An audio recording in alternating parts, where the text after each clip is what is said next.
Kanceri i zorrës së trashë është një prej më të shpeshtëve, duke u bërë kështu edhe një prej shkaqeve kryesore të vdekshmërisë në vendin tonë. Ekspertët e shëndetit nënvizojnë disa nga faktorët që ndikojnë në shfaqjen e tij. Janë faktorët që lidhen përveç faktorit gjenetik që është shumë i rëndësishëm, janë edhe faktorët e stilit të jetesës, ku përfshihet ushqimet, pra kryesisht ushqimet e asaj dietës së vrrullshme, të jetës së përditshme, personat të cilët kryejnë një jetë sedentare me pak aktivitet fizik, po kështu janë të riskuar nga ky lloj kanceri. Personat të cilët janë konsumatorë të duhanit, alkoolit. Edhe pse në shumë raste ky kancer nuk shfaq simptoma në fazat e hershme, mjekët specialistë theksojnë se duhet të kushtohet vëmendje disa shenjave paralajmëruese. Por në një pjesë të madhe të rasteve nuk është se ka fare shenja, pra në një pjesë të madhe rastesh ai qëndron asimptomatik, por gjithmonë në rastet kur ka ndryshime të ritualit të defekimit, pra të jashtëqitjes, pra kur kemi një alterim të feqeve të ujshme ose diare,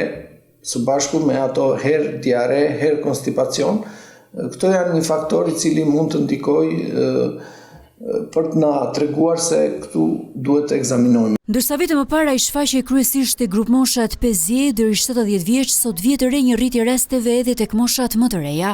Mjeku gastrohepatolog Hysni Dede thekson se nëse depistohet në kohë, kanceri kolorektal mund të parandalohet ose të trajtohet me sukses. Në qoftë se më përpara ne shinim raste mbi moshat 50 ose ishin të rralla mbi moshën 50, kryesisht mbi moshën 60, 70, tani në ditët e sotme moshat shohim raste edhe 40 vjeç, edhe 30, edhe 20 e ca. Tek moshat nga 22 vjeç deri në 44 vjeç, shpeshtësia ose risku i vdekshmërisë është më i lartë, është 2-3 herë më i lartë se sa në moshat e mëdha. Një kolonoskopi duhet të kryer në mënyrë të detyruar në moshën 45 vjeç. Blusat e bardha këshillojnë ndjekjen e një diete të shëndetshme, kryerjen e aktivitetit fizik të rregullt dhe realizimin e depistimeve periodike si mënyra të më efektive për parandalimin dhe zbulimin e hershëm të sëmundjes.